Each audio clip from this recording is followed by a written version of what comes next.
واش نطلب من هاد الشباب هادو اللي طالعين ما يتقاولبوش كيف تقاولبنا حنا، حيتاش حنا دمدمنا بزاف د الحوايج، دمدمنا وهمونا، قرينا وصلنا لواحد النيفو ما شفنا والو، قرينا نيفو سيزيام ما شفنا فيه والو، وبنادم قرا ربما فاتنا في النيفو وما تصور والو، عاد باش نصوروا وحنا راه ما دارنا والو في هاد البلاد.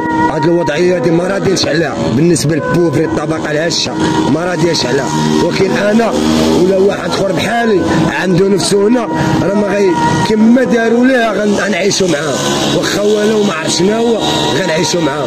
والكلمه الاولى والاخرى ما غنقول لك لا اخنوش شرع عند الله وغناخذوا حقنا، وخرج احتفل كان يرحمنا وسيدي مؤمن دوار الصفيح ديال بصح، والناس اللي هاجرتها ولات بحال اللاجئين ديال سوريا، خرجات سيدي حجاج تاكل تما الجاج، الناس ديال زناتها مشات الجيش بين يخلف، الناس ديال هكا مشاو للباديه وجبتوا لينا هياط كنسكنوا هنا، وحنا فين غنمشيو؟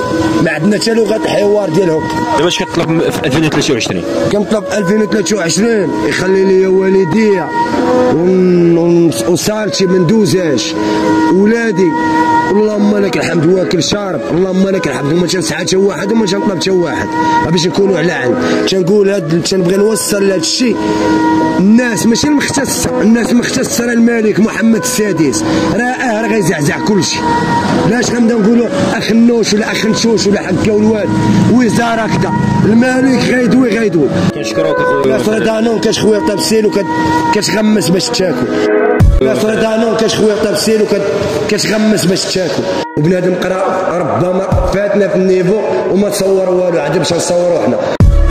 السيد شاديكم ولا ديال كفاحي، شديت السيلو في الراب رطيتو بحال سلاحي، نص نحكي له حكايتو ونص نحكي له حكايتي، كليب